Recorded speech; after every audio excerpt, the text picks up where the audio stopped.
Greetings to you all in the name of the Father, Son, and the Holy Spirit. It's a great honor and privilege for me to be with you, connect with you on this auspicious Good Friday morning. Yes, my dear friends, today truly is an auspicious day, right? Every day is God-given day to us, and every day is special. Maybe 2,000 years on a Friday like this, it would have looked very gloomy, dark, and lost. But 2021 Good Friday is no longer the same. It's a day we can celebrate, we can feast upon, we can wear good clothes, we can be rejoicing and celebrating this day, right? As believers, as people who know the truth, on this side of the cross, we are blessed. Even on this day, we can celebrate. Amen. So it's a joy to connect with you. Today, we are going to meditate on a few passages from the Bible, and we are going to learn new truths. And I believe today you will find a total deliverance, a day of breakthrough, a day where you would find that the greatest rescue happened in your life too. Amen. There was nothing more critical than being on the cross, right? Jesus being on the cross was the most critical thing that could ever happen to a human being, and that any person can experience in his life. Amen. So today I've titled this message, The Greatest Rescue. Yes. And my base chapter and the verses that I've taken is from Matthew chapter 26 to 28. I would encourage you to meditate on these chapters from 26 to 28 of Matthew, where there's this whole thing, how Jesus is going for the crucifixion, what are the things that happens on that day, and how it was before Gethsemane and how it was after Gethsemane. So I would encourage each one of you to go through these passages and meditate upon it. Yes, my friends, what is meditation? Meditation is nothing but pondering upon, thinking over, giving thought to, imagining. So it's a beautiful scene. That is, it is going like a story in these passages. And if you can just imagine and go through that, you would also be able to experience that which happened on that beautiful morning, or maybe from the night, from the Gethsemane. All of us, a lot of times, would have looked at Good Friday as something bad or something negative or something that was so terrible in Jesus' life. But there's so much more to it, right? As we read through these passages, as we meditate these passages, there's so much that God talks to each one of us. Amen? Okay, so just before Jesus is going into Gethsemane, there's something interesting that's happening. You see this lady who's coming and pouring a whole lot of jar full of this costliest aromatic oil on the feet of Jesus. Just imagine and give a thought to that scene. Jesus is sitting and this lady is coming and she's pouring the oil and she's applying it on Jesus' feet with her own hair. And it says it's 1 year's salary. It is worth 1 year's of salary. What would be your 1 year's salary? And how would it be for you to spend so much on a costly oil and pouring it onto somebody who you admiring, or who you call your hero, or who you think is worth it? Will you be able to do that? So Jesus is going from this particular scene to the next scene where he's going in to pray in Gethsemane. There, what happens? He is being betrayed for just 30 coins, 30 silver coins. From this place where he's been looked upon as a hero to a place where he's getting sold for just 30 silver coins. That was Jesus. And then he was just feasting with his disciples. if you can, if many houses have this picture where Jesus is at the table and all these disciples and close ones are just bombarding him or falling over him, they're having this feast. That's when he breaks bread and gives wine and say, you do it in remembrance of me, and all that he does, right? You get that scene? In the scene, there are all people, close ones, who are sitting right next to him, who are on his shoulders, on his bosom, next to him, rubbing shoulders with him. And the next day, they are like, I don't know who Jesus is. From being so close to being betrayed and told, I don't know who he is. So that was Jesus. Today you might be in situations like that. Today you might think, people have forsaken me. People have betrayed me. People have done things against me. Or my situation is like this, my circumstances is like this. But let me tell you, there's nothing more critical than what happened on the cross. Amen. And then from being wanting to be on his right hand to being kissed and given into the hands of the soldiers. What an irony, what a opposite, right? Here he's been wanted, he's been worshipped, he's been admired, he's the hero, and there he's getting sold, he's getting betrayed, he's getting shown that this is the person who's done wrong, things like that. So even as we go through these passages, there are few words or few incidences or few things that catch our mind attention. These are all strong negative words. So when we read them, we feel, oh, yo, Jesus, how sad, no? But why he went through that and what was the process in which he brought this great rescue is what we're going to see today. Few things we can read are shamed, mocked, spat upon, laughed at, betrayed, forsaken, poor, stripped, alone, torn, hungry, struck, cussed, sweared, denied, nailed, naked, hunged, killed, and it was death. So all that I read was all negative connotations that Jesus experienced as a human being on the way to the cross. You might think, that was Jesus. He was able to get through that. That was a son of God. He was God himself. So maybe that was okay for him. But you know, my friends, it is not just for him that he went through that. It is not just because it was the Father's will of the Son going to the cross and coming back alive in 3 days that he had to experience this. It is because you and I, as sons and daughters of this Most High God, had to experience the opposite of all that happened to Jesus on the way to the cross. So there was no strength for him. So when there's no strength, he would have been weak and lost. He was not rich. On the way to the cross or on the cross, he was naked, half naked, stripped. So he was not wealthy. He didn't look wealthy. He didn't have peace or joy. Do you think a person experiencing this will have peace or joy? He would have been in pain and agony, right? And there's no name or fame there. There's nobody who's telling, oh, he was my hero. And nobody could come and rescue him and telling this fellow, for this man I will give my life. Nobody did that. And there was shame and they were mocking him. And there was no total support for him, right? There's nobody who could support him. He was betrayed, totally given up upon. He went into the worst place just so that you and I need not be on that worst place. So what did he do along the way? What was the big rescue about? What was this big triumph about? What was this victory about?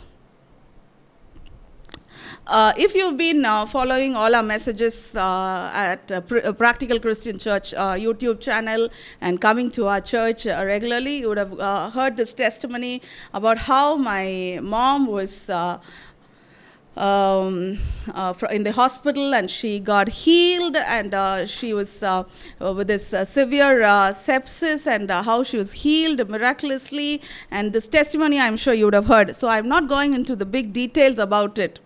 I just want to touch upon it on one point. She was in the hospital for 20 days, and 3 times during those days, 3 times doctors came to us and said she's critical. So what does this mean, critical mean?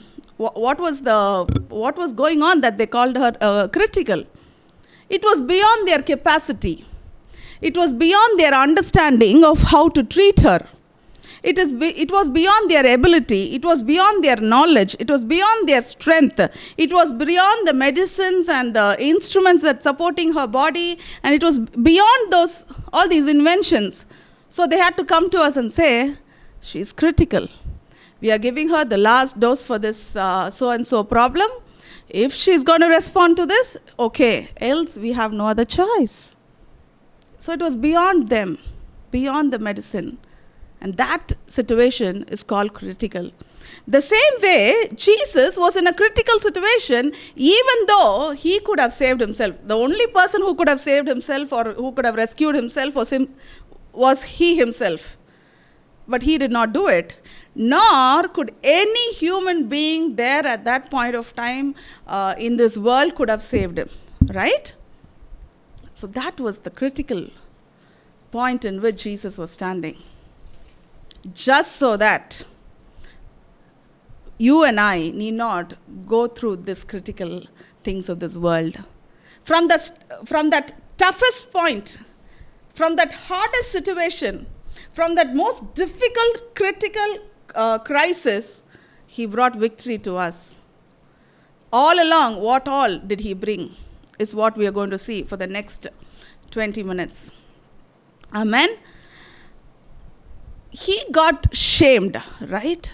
People mocked at him. People laughed at him. Maybe people would have laughed at you too. Maybe people would have mocked at you too. But I'm sure not many of us would have got spat upon, right? Did anybody spit upon your face, upon you? Maybe very few would have experienced that. But on that day, Jesus experienced so much of shame and so much of a place where he had to put his head down just so that we can have a name. From shame to name or fame. He went through shame so that we can have a name. We can have fame. We can be called by our names. Let's read a verse from Isaiah 61:7. Isaiah 61:7. Instead of your shame, you shall have double honor. So what is he giving us? Double honor. And instead of confusion, they shall rejoice in their portion. Therefore in their land they shall possess double. Everlasting joy shall be theirs. So here we are seeing double portion. We are seeing inheritance. Usually when we are put down, we are feeling ashamed of, we feel we don't have anything. But here the Bible says, instead of your shame, you are getting double portion. Instead of your shame, you have an inheritance. Instead of your shame, you will have everlasting joy. Amen. What joy it is. Just because he could take away the shame, we could have that name. We could have a fame. Amen. So you can tell along with me, instead of shame, it is double portion. It is inheritance. It is everlasting joy. Amen. And again, the second one, forsaken to awaken. He was forsaken, right? People forsook him. And in fact, he himself says, my Lord, why have you forsaken me? So he felt that forsaken feeling. Maybe today you're going through a feeling like that. Maybe you feel people have forsaken you. People are backbiting at you. People are talking behind you. You're lost. You're forsaken. but you can be awakened. Everybody would have given up on you, but there's somebody who's not given up on you, because he took it upon himself. That forsaken feeling and the forsaken things are now on Christ, so that you and I need not carry it.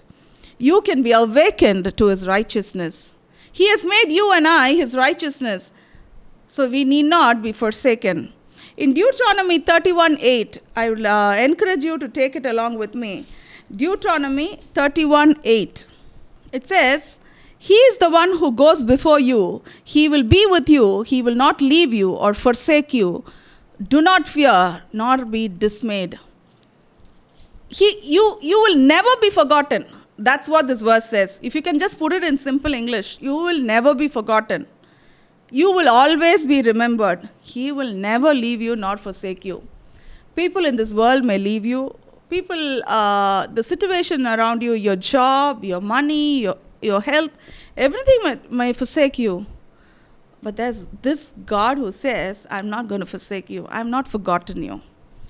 Since he was forgotten that day, since he was forsaken that day, you have been awakened into his righteousness, and he promises you that you will never be forsaken. Amen? Hallelujah. So the third thing, from being naked to being elated. In Isaiah, when you read, there's this beautiful chapter where they're explaining, the writer is explaining about how Jesus hung on the cross, how he looked. It says he was torn apart into pieces of flesh. I want you to give a thought to this. Imagine this. We see these meat shops where this meat is being hung on the in the front, right? Even in India, mostly we see in Tamil Nadu and all. And these sheep and chicken is being hung. In fact, it is called dressed, because it is all clean and it's called dressed. In fact, that looks neat because it is with skin and it is in good shape. But here, Jesus is hung in a very pathetic situation. Even you cannot recognize that it is his face. His eyes are bloated, it has come out, it's all torn. His flesh is torn, his ribs are broken, his head is crushed with thorns, and he's bleeding from all over the place, and his hands and legs must have been broken, weak, and maybe the bones are seen. The flesh is hanging as just meat. This is how he hung on the cross. Maybe one strip of cloth on him, naked, just so that you and I may be elated. Isaiah 61:10 and 11, I'll read it for you. Isaiah 61:10 and 11. I will greatly rejoice in the Lord. My soul shall be joyful in my God, for he has clothed me with the garment of salvation. He has covered me with the robe of righteousness, as a bridegroom decks himself with ornaments, and as a bride adorns herself with her jewels. Wow, what a verse. Let this be the promise for you today. You might feel naked, lost, forsaken, forgotten. You might feel vulnerable, broken. And all this are, you can add it as naked, right? You're feeling vulnerable. You're open. People are abusing you. But God says he is clothing you, and not just clothing you with some simple cotton or linen or something. He is clothing you and with good garments, and that garment is a salvation, and it's a robe of righteousness over you, and he decks you with ornaments and jewels, like how a bride or a bridegroom dresses on their wedding day. This is the promise that God has given you, from being naked to being elated. Amen. Let's move on to the next one, from being betrayed to being portrayed. Betrayal so easily happens in this world, right? Our friends betray us, our family members betray us, our children sometimes betray us, our parents sometimes betray us. This betrayal is a very negative feeling that a human being goes through. But Christ went through so that you would be accepted into his family. From betrayal to being portrayed into his family. Let's take a verse, John 6:37. And that the Father gives me will come to me, and the one who comes to me I will by no means cast out. I will by no means cast out. As the Father wills, I will also do. And what the Father wills is you are included in his family. You are sons and daughters into that family. Wow. We feel a lot of times we only think or feel about that which is very close to us, right? On our physical eyes, what we are going through or what we are feeling, or what is the experience that we are having. But here, God is saying, you will never be betrayed. Since you are in his family, you will never be cast out. Amen. Let this encourage you today. This morning, may you feel that embrace of the Father. It's not Father, it's Abba Father, it's a God, nothing like that. He is that closest father, a daddy that you can have. From being betrayed to being portrayed into his family. And from feeling lonely to heavenly. That's the fifth point that I'm talking. From being lonely to feel that heavenly. He was let alone, forsaken, lonely. But now he's being backed by a host of angels. The heaven is backing Christ. Right? In Galatians, when we read, let's go to Galatians chapter 4 and verse 7. Here we read it as, therefore you are no longer a slave, but a son. If a son, then a heir of God through Christ. So what are you? You are not lonely. You have a father and you are a heir. You are a heir to a God who has created this universe. Who is a heir? A heir is a person who can inherit everything that a father has. Right? So you are a heir of God. You are a human being with a human being made in the image of God with a small g. Right? You are a son, you are a daughter, you are a heir. What more? How can you and I feel lonely in this world? Loneliness is from the devil. The feeling that you're feeling, that experience of you feeling lonely, you feeling let down, is from the devil. And let me tell you, God has embraced you into his family, not just as an orphan going, an orphan is going, they don't have anything in this to eat, or you want to clothe them and you want to give them food, and you are bringing them into your house. Not like that, not just like that. It is more than that. He's made you a heir where you can. Just imagine, we are trying to help somebody who's poor and they want food and dress and they don't have good place to stay. So you bring them into your house and you're bringing them up. Will they have an inheritance in what you have? But God brought you into that family from being lonely into that heaven as a heir. As a co-heir to Christ, today you and I can experience every good thing that the Father in heaven has for you and me. The host of angels that was being with Christ is today ready to work for you and me. From being lonely to feeling heavenly. Amen. From being poor to having more. On that day, if it was somebody who's just seeing that scene of Jesus going to the cross, that just imagine he's being put on the cross, he's been nailed, he's kept that thorn on his head, and he's been torn. So generally, how do you feel? And he's in between two thieves. Oh, what a poor fellow. He was a poor fellow that day. So that you and I can be having more, having enough, having sufficient. He just had a piece of cloth on him that day. No blood, no water. even water started to come from his body. He was just poor.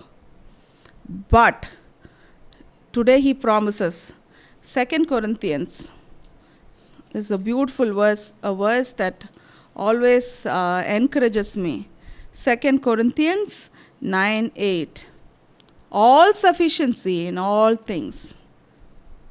Can you say that with me? He gives us all sufficiency in all things. We'll read that verse. 2 Corinthians 9th chapter 8th verse. It says, 9th chapter verses 8. Here it says, God is able to make all grace abound toward you, that you always having all sufficiency. When will you have all sufficiency? Always. Always, all sufficiency in all things. In what and all will you have all sufficiency? In a few things? In a couple of things? Or in all things? May have an abundance of every good work. Abundance. All sufficiency. Always. In all things. Abundance. From being poor to having more. Poor to more. Poor to wealthy. Poor to rich. Poor to abundance. Jesus did it so that you and I need not be in that state. Amen. The 7th one, from being hungry to being full. He would have surely been hungry. Just imagine, from the night he ate with the disciples, he's not had anything. He's been pulled along and given up to each of them, the Pilate, the Pharaoh, and everybody comes along and goes. He's been judged. People are mocking at him. He's been put down. He's then carrying the cross for a long distance. Then he's been nailed. So it was a long process, maybe a couple of days. He must have been hungry so that you and I can be full. John 6:35, he says, I am the bread. We might think he would have been hungry, but he is saying, I am the bread. John 6:35. You can eat of me. That's what the verse says. I am the bread of life. He who comes to me shall never hunger, and he who believes in me shall never thirst. If you are believing in him, you will not have hunger. Not only physical hunger, any place that you feel there is a want, that want is being already given. It's already been satisfied. Because he is the bread and he will never let you be hungry. Amen. From being the 8th and the last but one, from being thirsty to have living waters. Not just water. Not just he quenches your thirst, but he gives you water that flows from inside of you as an everlasting life, as living waters will flow from you. We will read that. John 4:14. John 4:14. Let's read that. It's a beautiful verse. Whoever drinks of the water that I shall give him will never thirst. So first thing, you will never be hungry, and the second thing, you'll never be thirsty. So there will not be a need or a need for water. Because, why? The next, it continues. The water that I shall give him will become a fountain of water springing up into everlasting life. Where is the spring? Where is the fountain? It is right inside of you. And where? How is it springing forth? It is springing forth from within you. And what is it giving? It is giving you everlasting life. You will not thirst. You will not hunger, because he will not let you be thirsty or hungry. See, this verse also says like that. I shall give him water that will never thirst. Just because he went through this time of being thirsty. We read in that Matthew passage when the sour wine is being put on the cloth and it's been put on Jesus' mouth. Maybe he would have asked, I'm thirsty. Can you give me some water? Oh, this is unbearable, or something like that. They didn't give him water. They didn't give him some fresh water. They gave him sour wine. That would have been even more bad. I have a water filter at home. My elder son, sometimes after drinking the water, he says, "This water didn't taste good today. My thirst never quenched." Even for fresh water, sometimes our thirst doesn't get quenched when it doesn't taste the way we want it to taste. But you know what? God says you'll never be thirsty, because there's springs and fountains that's right inside of you that will bubble out and give eternal life, that will give everlasting life. Amen. And the last, from being dead to being alive. What is it? From being dead to being alive. From being dead to have life. He gave up the ghost and he was lost. But today, just because he went through that, we can have an everlasting life. And he, as a form of a Holy Spirit, he is living right inside of us. That day it would have looked like, oh, Jesus is gone. To the physical eyes, people would have thought, avladha mudinjiruchu. He's dead. No more Jesus. But you know what? He is alive today, and he's just not roaming around somewhere. He is inside you and me. The Holy Spirit is alive, active. And Jesus is alive and active in your life. Amen. So that you and I need not experience death anymore. You and I need not go through any deadly situation anymore. Mummy came back from that critical point to a point of rescue.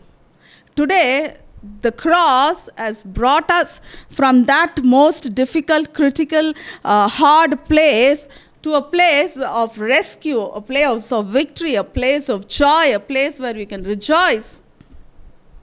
Let come what may. Let your situation look dead or gone. Let the people around you say you are finished. Let your circumstances have no sign of life. Yet, this greatest rescue took place on the cross so that you and I can have life, can have living waters, need not thirst anymore, need not be hungry. We can have enough and more. We can have a place of heaven. We can be portrayed into the family, and we can experience joy, and we can have every good thing that was on the cross. The name, the fame, we can be awakened to his righteousness, we can be elated. Amen. So my dear friends, today, even as you are listening to me, it is not just a story, or it is not just something that we are reading in these passages and I'm coming and talking to you. This is something that can give life to what you are desiring for. This is something that can give life to what you are dreaming about. This is something that can give life to your imagination. In Genesis 28:15, last verse, we will read this and we'll finish. Genesis chapter 28 and 15. It's a beautiful verse 28:15. Behold, I am with you and will keep you wherever you go, and will bring back to this land, for I will not leave you until I have done what I have spoken to you. On that ICU bed when Mummy was critical, we had this verse. She is not done yet. Her days are not done yet. That which God has created her to be is not finished yet. Her days are where she had to accomplish more for the Lord, and the desires that she had and the things that she had to experience in this world were way more. And it was not time for her to go. God says, I will not let you down, or I will not leave you until I have done what I have spoken to you. Until the promise that you've received has been manifested into this physical realm. Until you've seen that victory, God is not finished with you. Are you giving up? Are you feeling torn? Are you feeling lonely, forsaken, betrayed? Let me tell you, on this Good Friday, you need not experience that. Because God is saying He is not forsaking you. He is not letting go of you. He is holding you. And He is just not holding you chuma like going for a walk. He has given you that Zoe life. The life that is everlasting. The life that is eternal. The life that you can enjoy every good thing in this world. And He said it is finished. Your pains are finished. Your curse is finished. Your shame is finished. Your loneliness is finished. And all the negative things that you might be experiencing today is finished. There's only one thing that we need to critically do today is to keep our minds renewed. Is to keep our thoughts renewed.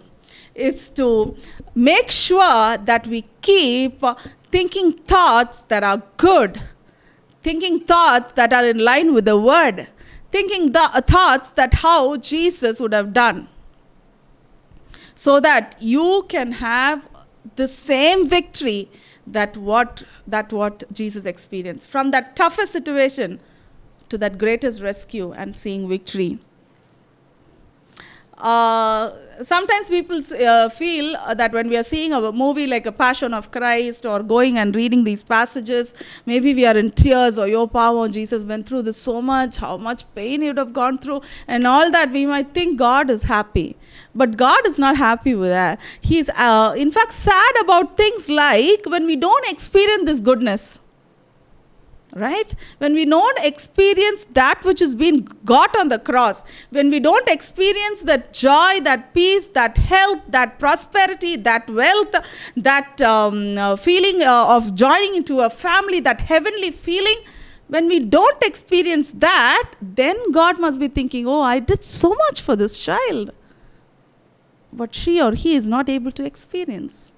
So for you to experience that, the only way would be renew your mind, renew your thinking, renew your words, what you speak.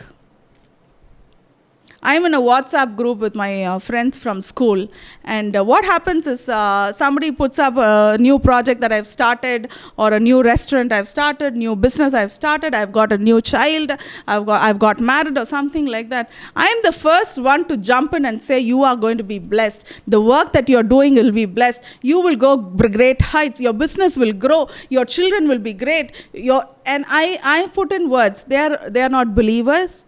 But these positive words just pop out. And you know what? Some people recognize that I always do that. And they say, oh, Bhavina is always having a good word to say. You know what it does?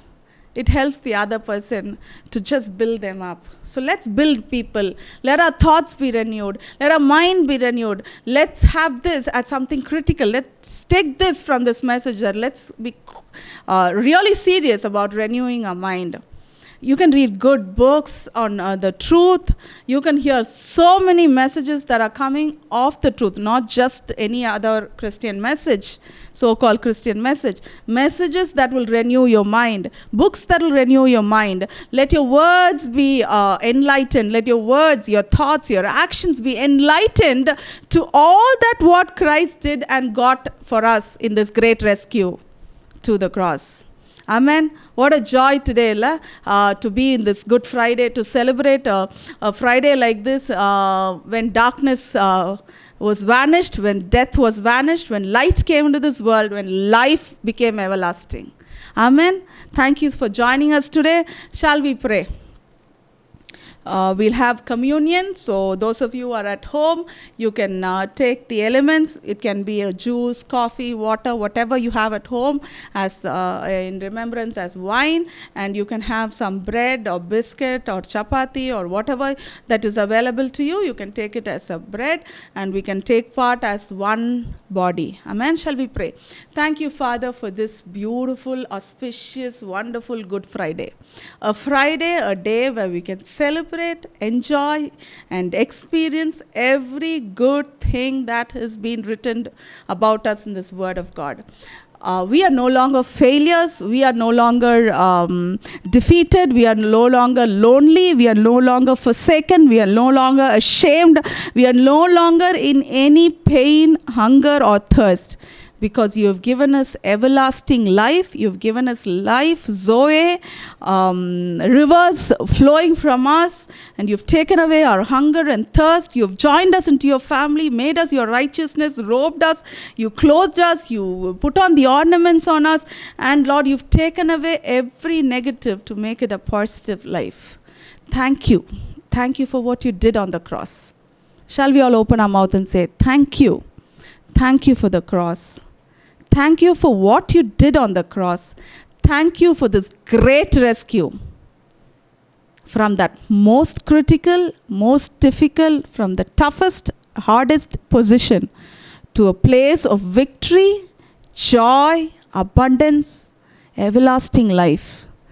Thank you for what you did on the cross. Thank you, because we need not carry that burden anymore. We need not carry that curse. We need not carry the sin. We need not carry the sickness. We need not carry the pain. We need not carry the shame. Instead, you have given us name, fame, joy, happiness, fulfillment, and a family to call you daddy, to call you father. Thank you, Father. Thank you so much. Thank you for this great rescue. Thank you for being with us, doing it for us. Thank you, thank you, thank you. We have no other words but to thank you for every little and big thing that you've done in our lives. Today I speak to everybody who's listening to this message. I speak that their lives be turned right side up. Their shame be taken away. Their forsaken feeling be taken away.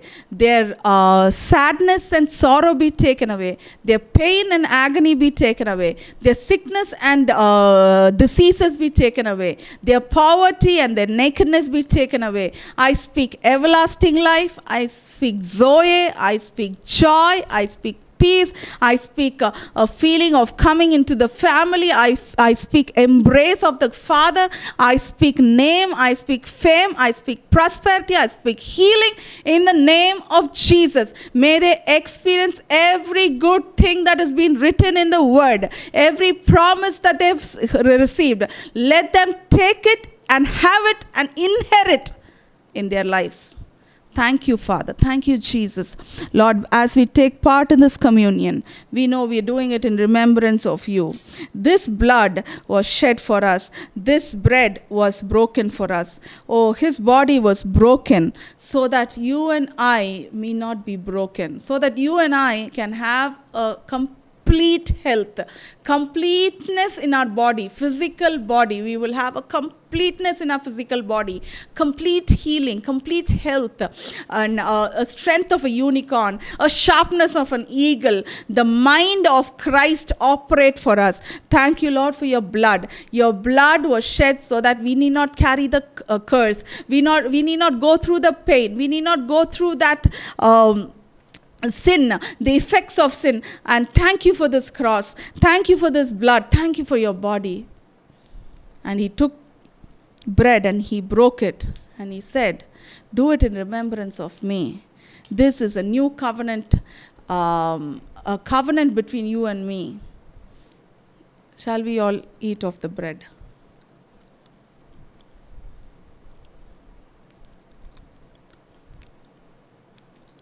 The same way he took cup, he gave thanks. He said, do it in remembrance of me, remembrance of the cross, remembrance of what he went through as he went through the crucifixion. And this great rescue, he asked us to remember this great rescue. He asked us to remember the critical things that he went through on the cross so that we will have a joy, victory. We can run a victory lap. And this is his blood that was shed for us. Shall we all take part together?